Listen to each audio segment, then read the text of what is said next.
Good morning to all. So, we completed the chapter Database Management System.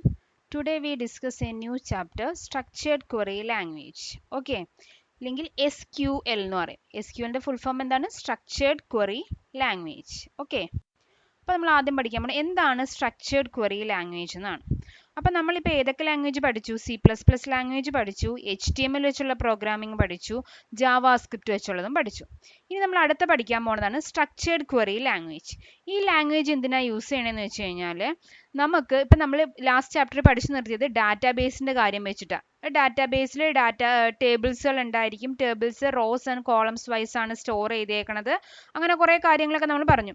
ഈ database create ചെയ്യാൻ വേണ്ടി ഉപയോഗിക്കുന്ന ലാംഗ്വേജിനാണ് നമ്മൾ എന്തെന്ന് പറയുന്നത്? സ്ട്രക്ചേർഡ് ക്വറി ലാംഗ്വേജ് അല്ലെങ്കിൽ SQL എന്ന് പറയുന്നത്. അപ്പോൾ ഡാറ്റാബേസ് ക്രിയേറ്റ് ചെയ്യുക, അതിനകത്ത് ഡാറ്റാബേസിനകത്തേക്ക് ഡാറ്റാസ് ആഡ് ചെയ്യുക. അപ്പോൾ ഡാറ്റാസ് ആഡ് ചെയ്യുന്ന ഉദ്ദേശിക്കുന്നത് എന്തായിരിക്കും? Automatically rows and columns add ചെയ്യുക. അതിനാണ് നമ്മൾ എന്ത് യൂസ് ചെയ്യുന്നത്? സ്ട്രക്ചേർഡ് ക്വറി ലാംഗ്വേജ് യൂസ് ചെയ്യണത്. So structured query language is a language design for managing data in a relational database management system. RDBMSലെ ഡാറ്റാസിനെ മാനേജ് ചെയ്യാൻ വേണ്ടിയിട്ടാണ് നമ്മൾ എന്ത് യൂസ് ചെയ്യണത്? സ്ട്രക്ചേർഡ് ക്വറി ലാംഗ്വേജ് നമ്മൾ യൂസ് ചെയ്യണത്. Okay. SQL provides an easy and efficient way to interact with relational databases. ഈ SQL ഈ ലാംഗ്വേജ് യൂസ് ചെയ്ത് നമുക്ക് എന്ത് ചെയ്യാൻ പറ്റും? ഡാറ്റാബേസിന് ഈസി ആയിട്ടും എഫിഷ്യൻ്റ് ആയിട്ടും ഇൻട്രാക്ട് ചെയ്യാനായിട്ട് പറ്റും. ഇനി SQL was developed in the 1970s by Donald D. Chamberlain and Raymond F. Boyce at IBM Santos Research Laboratory. SQL develop ചെയ്ത 1970സിലാണ് ഇത് ഡെവലപ്പ് ചെയ്തത്. ആ പേഴ്സൻ്റെ പേരാണ് ഡൊണാൾഡ് ഡി ചാമ്പർലിനും ആൻഡ് റെയ്മണ്ട് എഫ് ബോയ്സി എന്ന് പറയുന്ന പേഴ്സൺ. ഓക്കെ. അപ്പോൾ SQL എന്ന് വെച്ചാൽ എന്താണ്? സ്ട്രക്ചേർഡ് ക്വറി ലാംഗ്വേജ് ആണ്. അത് എന്തിനു വേണ്ടി യൂസ് ചെയ്യാം? RDBMSൽ ഡാറ്റാസിനെ മാനേജ് ചെയ്യാൻ വേണ്ടിയിട്ട് നമ്മൾ ഡിസൈൻ ചെയ്തേക്കുന്ന ലാംഗ്വേജ് ആണ് SQL എന്ന് പറയുന്നത്. SQL എന്ന് വെച്ചാൽ വളരെ ഈസി ആൻഡ് എഫിഷ്യൻ്റ് ആണ്. അത് ഡെവലപ്പ് ചെയ്ത പേഴ്സൻ്റെ പേരാണ് ഡൊണാൾഡ് ഡി ചാമ്പർലിൻ എന്ന് പറയുന്നത്. ഓക്കെ. ഇനി നെക്സ്റ്റ് നമ്മൾ പഠിക്കാൻ പോകുന്നത് ഫീച്ചേഴ്സ് ഓഫ് SQL ആണ്. SQLന്റെ ഫീച്ചേഴ്സ് ഞാൻ പോയിന്റ് ഔട്ട് ചെയ്തിട്ടുണ്ട്. ഇതൊക്കെ നിങ്ങളൊന്ന് ജസ്റ്റ് ഒന്ന് വായിച്ച് നോക്കണം. ചിലപ്പോൾ 2 മാർക്കിന്റെ ക്വസ്റ്റൻ ആയിട്ടൊക്കെ ചോദിക്കാം. What is the expansion of SQL എന്ന് ചോദിക്കാം, ഇല്ലെങ്കിൽ what are the different features of SQL എന്നൊക്കെ ചോദിക്കാം. ഓക്കെ. അപ്പോൾ SQL എന്ന് വെച്ചാൽ എന്താണ്? It is A relational database language. ഒരു റിലേഷണൽ ഡാറ്റാബേസ് ലാംഗ്വേജ് ആണ് എന്തെന്ന് പറയുന്നത്? SQL എന്ന് പറയുന്നത്. It is simple, flexible and powerful. Simple ആണ്, ഫ്ലെക്സിബിൾ ആണ്, നമുക്ക് പവർഫുൾ ആയിട്ട് യൂസ് ചെയ്യാനൊക്കെ ആയിട്ട് പറ്റും. It provides commands to create, modify tables, insert data into tables, manipulate data in the tables, etc. അപ്പോൾ ഈ SQL ഉള്ള ഓരോ സ്റ്റേറ്റ്മെന്റിനെ നമ്മൾ പറയുന്ന കമാൻഡ്സ് എന്നാണ് പറയുന്നത്. അപ്പോൾ ഈ കമാൻഡ്സ് ഒക്കെ നമ്മൾ കാണാണ്ട് പഠിക്കണം, അതിന്റെ സ്ട്രക്ചർ, എന്നാൽ മാത്രമേ നമുക്ക് പ്രോഗ്രാം ചെയ്യാനായിട്ട് പറ്റുള്ളൂ. അപ്പോൾ ഈ SQLന്റെ കമാൻഡ്സുകളൊക്കെ എന്തിനാ യൂസ് ചെയ്യണത്? ടേബിൾ ക്രിയേറ്റ് ചെയ്യാൻ, ടേബിൾ മോഡിഫൈ ചെയ്യാൻ, റോസ് ഇൻസേർട്ട് ചെയ്യാം, ടേബിളിലേക്ക് റോസുകൾ ഇൻസേർട്ട് ചെയ്യാം, മോഡിഫൈ ചെയ്യാം. ഇങ്ങനെയുള്ള പർപ്പസിനൊക്കെയാണ് നമ്മൾ എന്ത് യൂസ് ചെയ്യണത്? SQL എന്നുള്ള ലാംഗ്വേജ് നമ്മൾ യൂസ് ചെയ്യണത്. It gives guidelines to major popular RDBMS like Oracle, SQL Server, MySQL, MS Access, Sybase, Informix and Postgres to perform database operation. ഇതിന് സപ്പോർട്ട് ചെയ്യുന്ന കുറേ സോഫ്റ്റ്വെയർസുകളാണ് ഒറാക്കിൾ, SQL Server, MySQL. ഇതൊക്കെ use ചെയ്തിട്ടാണ് നമ്മൾ എന്ത് ചെയ്യണത്? ടേബിൾസ് ക്രിയേറ്റ് ചെയ്യാനുള്ള കമാൻഡ്സ് എല്ലാം എഴുതി കൊടുക്കാറ്. SQL is a non procedural language. SQLന് പ്രൊസീജിയേഴ്സ് ഒന്നുമില്ല. അതായത് procedures in the set of instructions ഒന്നുമില്ല, എല്ലാം കമാൻഡ്സുകൾ മാത്രമേ അതിനകത്തുള്ളൂ. SQL provides data security. ഡാറ്റയ്ക്ക് എന്ത് പ്രൊവൈഡ് ചെയ്യുന്നുണ്ട്? സെക്യൂരിറ്റി പ്രൊവൈഡ് ചെയ്യുന്നുണ്ട്. It provides the concept of views. Views എന്ന് വെച്ചാൽ ഇപ്പോൾ ഓൾറെഡി ഒരു ടേബിൾ ഉണ്ടെങ്കിൽ ആ ടേബിളിലുള്ള 2-3 റോസുകൾ ചേർത്ത് നമുക്ക് 2-3 കോളംസുകൾ ചേർത്ത് നമുക്ക് പുതുതായിട്ട് വേറൊരു ടേബിളും കൂടെ ക്രിയേറ്റ് ചെയ്യാൻ പറ്റും. അങ്ങനെ ക്രിയേറ്റ് ചെയ്യുന്ന ടേബിളിനെയാണ് നമ്മൾ എന്തെന്ന് പറയുന്നത്? വ്യൂസ് എന്ന് പറയുന്നത്. So these are the features of SQL. Okay. So SQL is a relational database language. It is a powerful language. It provides commands to create and modify tables, insert data into the table, etc. And it is the most commonly used SQL softwares are Oracle, SQL Server, MySQL, MyAccess, Sybase, etc. Then SQL is a non-procedural language, and also it provides the concept of views. It provides data security. Okay. ഇനി അടുത്തത് SQLന്റെ കമ്പോണൻസുകൾ ഏതൊക്കെയാണെന്നാണ്.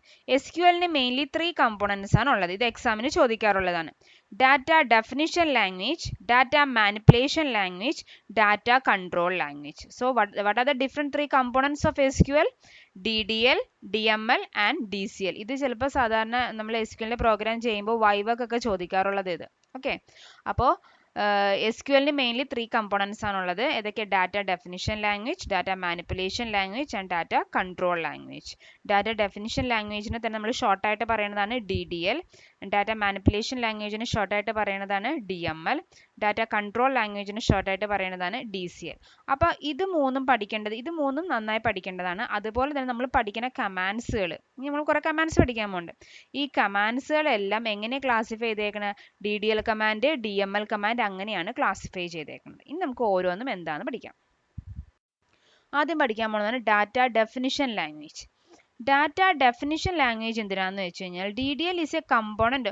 അതായത് ഡാറ്റയെ define ചെയ്യാനായിട്ടാണ് നമ്മൾ എന്ത് use ചെയ്യുന്നത്? Data definition language use ചെയ്യുന്നത്. So ഡാറ്റയെ ഡിഫൈൻ ചെയ്യാന്ന് പറഞ്ഞു കഴിഞ്ഞാൽ സ്ട്രക്ചർ ഓഫ് ഡാറ്റ പറയാനായിട്ടാണ് നമ്മൾ എന്ത് യൂസ് ചെയ്യണത്? ഡാറ്റ ഡെഫിനിഷൻ ലാംഗ്വേജ് നമ്മൾ യൂസ് ചെയ്യണത്.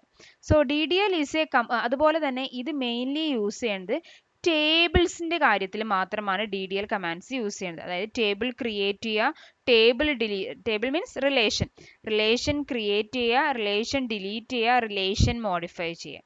അപ്പോൾ ആ ടേം ശരിക്കും ഓർത്തോളം. DDL കമാൻഡ്സ് എപ്പോഴും നമ്മൾ എന്തിൻ്റെ കൂടെ ഉപയോഗിക്കുന്നത്? ടേബിളുകൾ ക്രിയേറ്റ് ചെയ്യാനും മോഡിഫൈ ചെയ്യാനും ഡിലീറ്റ് ചെയ്യാനുമാണ് നമ്മൾ എന്ത് യൂസ് ചെയ്യുന്നത്? DDL കമാൻഡ്സ് യൂസ് ചെയ്യുന്നത്. These commands are used to create, modify and remove database objects such as table, views and keys. അപ്പോൾ ടേബിൾ ക്രിയേറ്റ് ചെയ്യാനും മോഡിഫൈ ചെയ്യാനും റിമൂവ് ചെയ്യാനൊക്കെ ആയിട്ടാണ് നമ്മൾ എന്ത് യൂസ് ചെയ്യണത്? DDL കമാൻഡ്സുകൾ യൂസ് ചെയ്യണത്. താഴെ മൂന്ന് DDL കമാൻഡ്സുകൾ പറഞ്ഞിട്ടുണ്ട്. ടേബിൾ ക്രിയേറ്റ് ചെയ്യണമെങ്കിൽ നമ്മൾ ഉപയോഗിക്കേണ്ട കീവേഡ് ആണ് ക്രിയേറ്റ്. ടേബിൾ മോഡിഫൈ ചെയ്യണമെന്നുണ്ടെങ്കിൽ നമ്മൾ ഉപയോഗിക്കുന്ന കമാൻഡാണ് ഓൾട്ടർ. ടേബിൾ ഡിലീറ്റ് ചെയ്യണമെന്നുണ്ടെങ്കിൽ നമ്മൾ ഉപയോഗിക്കുന്ന കമാൻഡിന്റെ പേരാണ് drop. So these are the 3 type of commands in DDL. What are they? ഏതൊക്കെയാണ് DDL കമാൻഡ്സിൽ?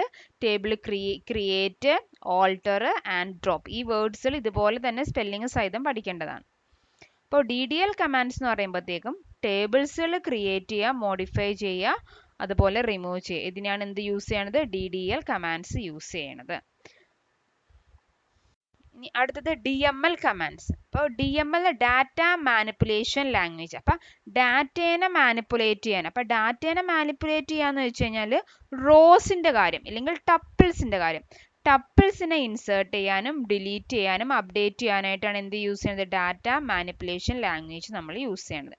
So DML commands permits the users to insert data into the table, retrieve the existing data, delete data from the tables and modify the stored data.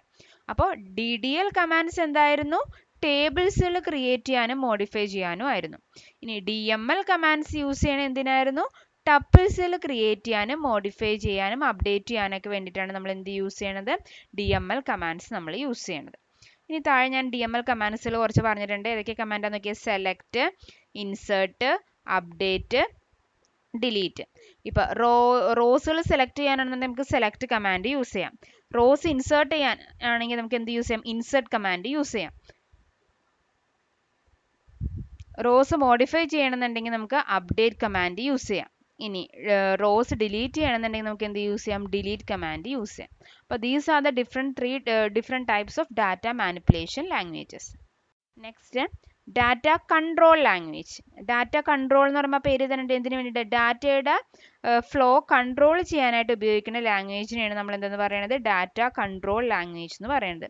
So DCL includes commands that control a database including administering privileges and committing data. അപ്പോൾ ഡാറ്റേനെ control ചെയ്യാനായിട്ടാണ് എന്ത് use ചെയ്യുന്നത്? Data control language use ചെയ്യണത്. Data control language mainly 2 ടൈപ്പാണുള്ളത്, ഗ്രാൻറ്റും റിവോക്കും. Grant എന്ന് വെച്ചാൽ പെർമിഷൻ സാറ്റിസ്ഫൈ ചെയ്യാനായിട്ടാണ് ഗ്രാൻറ്റും റിവോക്കും യൂസ് ചെയ്യണത്. അപ്പോൾ 3 components of SQLs are DDL, DML and DCL. DDL means data definition language, DML means data manipulation language and DCL is data control language. എന്നിട്ട് ഓരോന്നിനും ഏതൊക്കെയാണ് ഇനി കമാൻഡ്സുകൾ എന്ന് നമ്മൾ പറഞ്ഞു.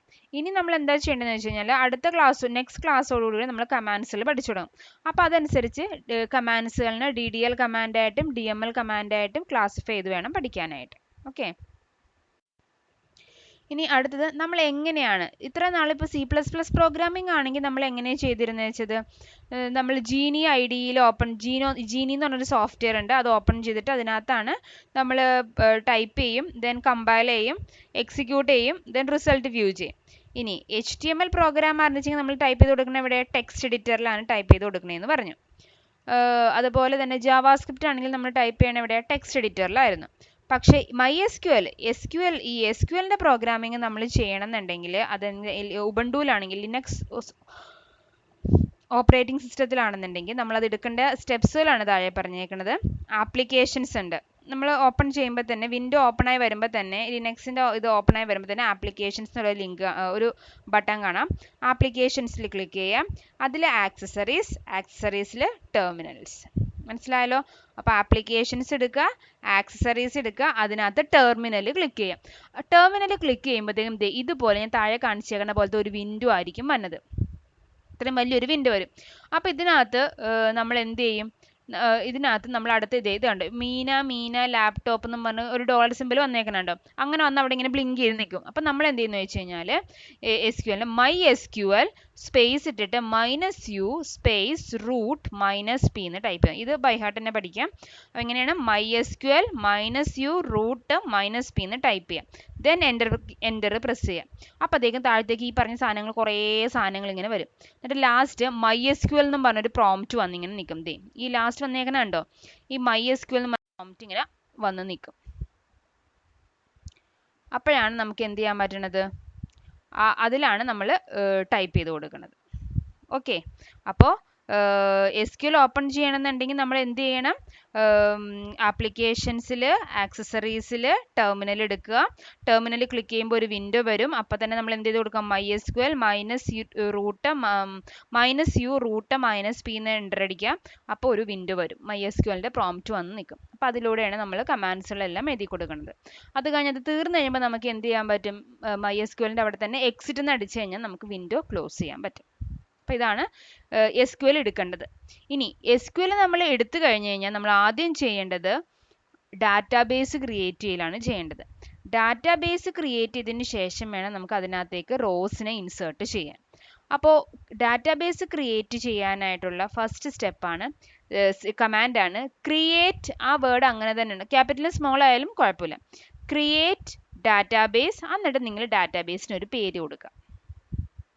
ഓക്കെ, അപ്പോൾ എങ്ങനെയാണ് നമ്മൾ MySQLൻ്റെ ഇത് ഓപ്പൺ ആയി കഴിഞ്ഞാൽ ആപ്ലിക്കേഷൻസിൽ ആക്സസറീസിൽ ടെർമിനൽ എടുത്തു കഴിയുമ്പോഴത്തേക്കും നമ്മൾ MySQL -u റൂട്ട് -p എന്ന് ടൈപ്പ് ചെയ്ത് കൊടുത്തു. ടൈപ്പ് ചെയ്ത് കഴിഞ്ഞതിന് ശേഷം എന്ത് സംഭവിക്കും, ഒരു വിൻഡോ വരും. ആ വിൻഡോക്കകത്ത് നമ്മൾ ആദ്യം എന്ത് ചെയ്യണം, ഡാറ്റാബേസ് ക്രിയേറ്റ് ചെയ്യണം. ഡാറ്റാബേസ് ക്രിയേറ്റ് ചെയ്യാനുള്ള സിൻടാക്സ് ഇങ്ങനെയാണ്, ക്രിയേറ്റ് ഡാറ്റാബേസ്, ദെൻ ഡാറ്റാബേസിന് ഒരു നെയിം കൊടുക്കുക, then semicolon. All statements are ended in SQL with semicolon. Don't forget that. Okay. അപ്പോൾ ക്രിയേറ്റ് ഡാറ്റാബേസ് നെയിം കൊടുക്കുക, സെമിക്കോളൻ ഇടുക. ഇപ്പോൾ ഞാനിപ്പോൾ ക്രിയേറ്റ് ഡാറ്റാബേസ് സ്കൂൾ എന്ന് പറഞ്ഞ സെമിക്കോളൻ ഇട്ട് എന്ത് സംഭവിക്കും, സ്കൂൾ എന്നുള്ള പേരിലൊരു ഡാറ്റാബേസ് ക്രിയേറ്റ് ആയി വരും. ഇനി ഡാറ്റാബേസിന് പേര് കൊടുക്കുമ്പോൾ രണ്ട് കാര്യങ്ങൾ ശ്രദ്ധിക്കുക. മീനിങ് ഫുൾ ആയ നെയിംസുകൾ കൊടുക്കാൻ ശ്രദ്ധിക്കുക. റിപ്പീറ്റ് ചെയ്ത നെയിംസ് കൊടുക്കാൻ പറ്റില്ല. ഇപ്പം എൻ്റെ SQL ഓൾറെഡി ഞാൻ എന്താണ് സ്കൂൾ എന്ന് പറഞ്ഞൊരു സേവ് നേരത്തെ ചെയ്ത് വെച്ചിട്ടുണ്ട്. ഞാൻ പിന്നെ പുതിയൊരു യൂസർ വന്നിട്ട് അതിനകത്ത് വീണ്ടും ക്രിയേറ്റ് ഡാറ്റാബേസ് സ്കൂൾ എന്ന് പറഞ്ഞു കഴിഞ്ഞാൽ അങ്ങനെ റിപ്പീറ്റ് ആയ നെയിംസ് കൊടുക്കരുത്. പുതിയ പേര് നിങ്ങളുടെ പേര് ചേർത്തോ, നിങ്ങളുടെ പേര് 1 2 3 ചേർത്തോ, അങ്ങനെയൊക്കെ ചേർത്ത് വേണമെങ്കിൽ നമുക്ക് ഡാറ്റാബേസുകൾ ക്രിയേറ്റ് ചെയ്യാനായിട്ട് പറ്റും. അപ്പോൾ MySQL എടുത്തു കഴിഞ്ഞാൽ നമ്മൾ SQL വെച്ചുള്ള പ്രോഗ്രാം ചെയ്യുമ്പോൾ ആദ്യം തന്നെ ചെയ്യേണ്ടത് എന്താണ്, SQLൻ്റെ പ്രോംപ്റ്റുകൾ എടുക്കുക, MySQL -u റൂട്ട് -p എന്ന് ടൈപ്പ് ചെയ്ത് കയറി കഴിഞ്ഞതിന് ശേഷം ആദ്യം എന്ത് ക്രിയേറ്റ് ചെയ്യണം, ഡാറ്റാബേസ് ക്രിയേറ്റ് ചെയ്യണം. ക്രിയേറ്റ് ഡാറ്റാബേസിൻ്റെ പേര് കൊടുക്കുക, സെമിക്കോളൻ. സോ ഡാറ്റാബേസ് അവിടെ ക്രിയേറ്റ്. ഇനി ഡാറ്റാബേസ് ക്രിയേറ്റ് ചെയ്യുമ്പോൾ ഡാറ്റാബേസ് ക്രിയേറ്റഡ് എന്ന് പറഞ്ഞാൽ അവിടെ താഴെ എഴുതി കാണിക്കും നമ്മൾ. ഇതിലെല്ലാ കാര്യങ്ങളും അപ്പം തന്നെ ഇങ്ങനെ എഴുതിയത് വരും. നമ്മൾ കൊടുക്കുന്ന കമാൻഡ് തെറ്റണമെങ്കിൽ അപ്പം തന്നെ അവർ പറയും ഇന്ന ലൈനിൽ റോങ് മെസ്സേജ് ആണ് വന്നിരിക്കണേന്ന് പറയും. അപ്പോൾ നമുക്ക് തിരുത്തി കൊടുക്കാം.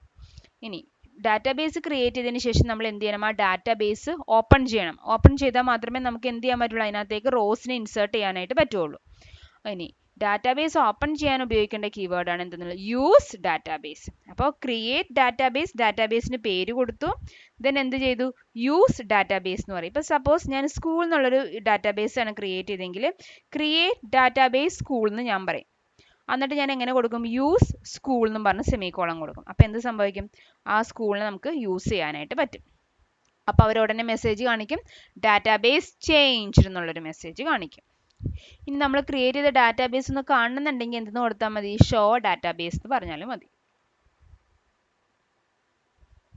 അപ്പോൾ ഡാറ്റാബേസ് ക്രിയേറ്റ് ചെയ്യുക, ക്രിയേറ്റ് ചെയ്ത ഡാറ്റാബേസിനെ യൂസ് ചെയ്യുക, അത്രയും കാര്യങ്ങളാണ് നമ്മൾ ചെയ്യേണ്ടത്. ഓക്കെ, അപ്പം നമ്മൾ ഇന്ന് എന്തൊക്കെയാണ് ഡിസ്കസ് ചെയ്തത്?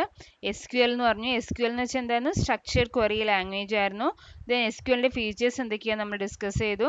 Then different components of SQL, mainly 3 components in SQL are DDL, DML and DCL. Then what is the use of DDL commands? Data definition language, data manipulation language and data control language. Next we discuss how can we open a MySQL. ആപ്ലിക്കേഷൻസിൽ ആക്സസറീസിൽ ടെർമിനൽസിൽ click ചെയ്യുക. ടെർമിനൽസിൽ click ചെയ്ത് കഴിയുമ്പോഴത്തേക്കും നമുക്കൊരു window വരും. അതിലെന്ത് ടൈപ്പ് ചെയ്ത് കൊടുക്കുക? MySQL -u റൂട്ട് -p എന്ന് എഴുതി കൊടുക്കുക. അത് കഴിഞ്ഞിട്ട് നമ്മൾ ആദ്യം തന്നെ ചെയ്യേണ്ടത് ഡാറ്റാബേസ് ക്രിയേറ്റ് ചെയ്യുക എന്നുള്ളതാണ് ചെയ്യേണ്ടത്. ഡാറ്റാബേസ് ക്രിയേറ്റ് ചെയ്തതിന് ശേഷം നമ്മൾ എന്ത് ചെയ്യണം? അത് യൂസ് ചെയ്യണം. യൂസ് ചെയ്യാനായിട്ട് യൂസ് ഡാറ്റാബേസ് എന്നുള്ള കമാൻഡ് കൊടുത്താൽ മതി. After that we writing the commands for the program. Okay, thank U.